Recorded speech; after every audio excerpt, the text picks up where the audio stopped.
Hi there guys, welcome to the video. Thank you so much for clicking on it. Before we get started, if you wouldn't mind hitting the like and subscribe button, that would be much appreciated. As you can see from the top of the whiteboard, the topic of this video is going to be all around basics of the buy-to-let. So this is really aimed at someone that maybe has bought their own home to live in, or they rent somewhere but they want to go straight into property investing and they have a certain amount of money they'd like to invest into property. And I'm going to go over the steps that I would recommend to get your first property. This is not really going to cover the management and what to do once you've picked up the keys to the property. This is just how to get the finance sorted, how to analyse deals and research your area, and then that will lead on to completion at the end. The first thing you need to know after you decided to buy your first buy-to-let property is the sort of value a property you can buy. And that will depend on a few different factors, such as your deposit and your salary. So if you've got a £100,000 deposit, you can obviously buy a much more expensive house than if you've got a £5,000 deposit. And knowing that value is really going to help give you an indication of the sort of property, the sort of location that you can buy. And when speaking to a mortgage broker about the different mortgages you can get, it's less based on how much you earn, as it would be if you're buying a property to live in as a residential mortgage. With the buy-to-let mortgage, it's more down to at least having £25,000 salary, but after that it's all down to the rental income that the property is expected to make versus the mortgage cost. And as long as that's a big enough difference, it's usually 1.25 times. So if the mortgage is £1,000 a month, they'd want the rent to be at least 1.25 times that, which would be 1,250. But in reality, we want to get a much bigger difference between the mortgage cost and the rental income. Once you've sorted out how much finance you have and the sort of property price that you can afford, the next step is to go into the research. Say for example, you've got a £25,000 deposit and that'll allow you to buy a £100,000 house. You then need to decide on your location, which I would recommend, especially for your first property, to be nearby.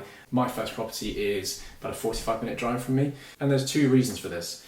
If it's close by, you're likely to know the location much better than somewhere else. And secondly, if there are any issues that you need to get to the property on short notice, there's less distance to travel. And looking on somewhere like Rightmove will give you an idea of the sort of price ranges of the houses in that location. So if you want to look in a big city, say in Birmingham, you can then look at the areas which will fit into your price range. So once you know the price range and the sort of location you want to invest in, you can then look at comparables. For example, if there's a house on the market for £100,000, you can compare that to other sold prices on the same road. So say there's a two-bed terraced house on sale on the market for £100,000, but the house next door was sold 6 months ago as a three-bed terraced for £100,000. You know that the one that's on the market is probably overpriced, which means that you can negotiate to bring that price down.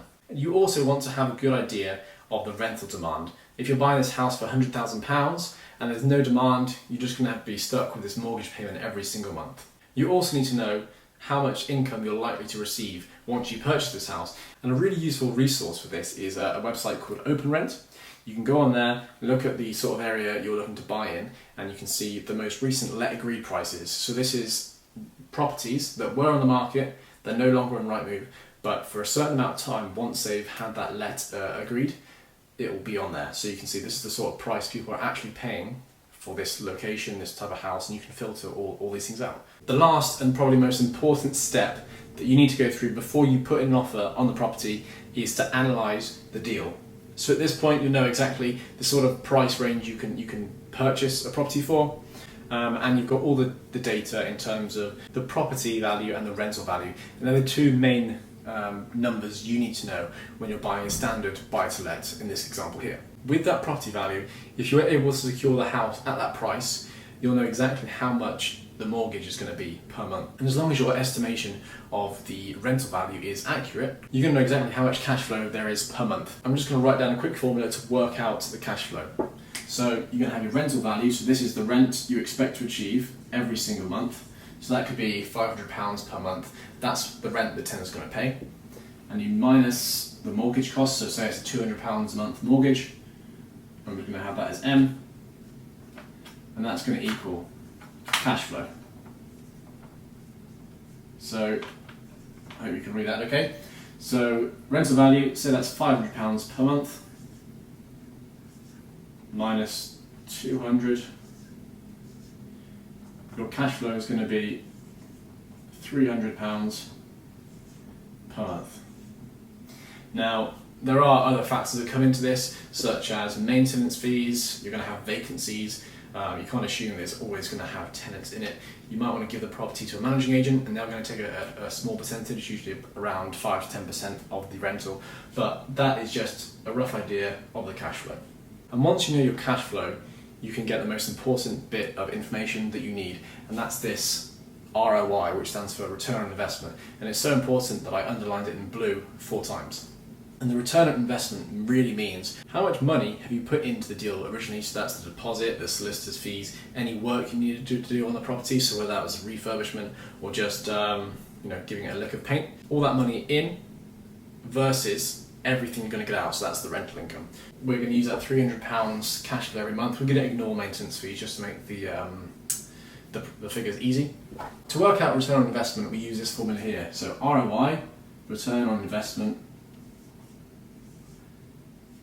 equals money out over a 12-month period versus money in times 100. So the money out is going to be 12 months worth of rent. Again, there will be vacancies potentially over that period. It's unlikely that you're going to pick up the keys on the completion date and have a tenant moving in the next day. So this is just ignoring these different factors. So the money in, so that's £300 a month times 12. So that's £3,600, and then in was all the money you put up front, so that's the deposit, the solicitor's fees, any work that you need to do on the property. ROI equals £300 a month for 12 months, so 300 times 12 divided by 25,000. You times that by 100, and that equals 14.4%, which is not too bad for a standard buy-to-let. There are other ways you can buy properties and strategies, they're called, that you can use in property investing to increase that. Probably the most traditional way of buying a property, having a deposit and just using a mortgage. But that gives you an idea of the sort of things you need to be looking for when you're buying your first buy-to-let. If you do have any questions, please do put them down below, or send me a DM on Instagram. Again, if you wouldn't mind subscribing, that would be much appreciated. I'll see you in the next video.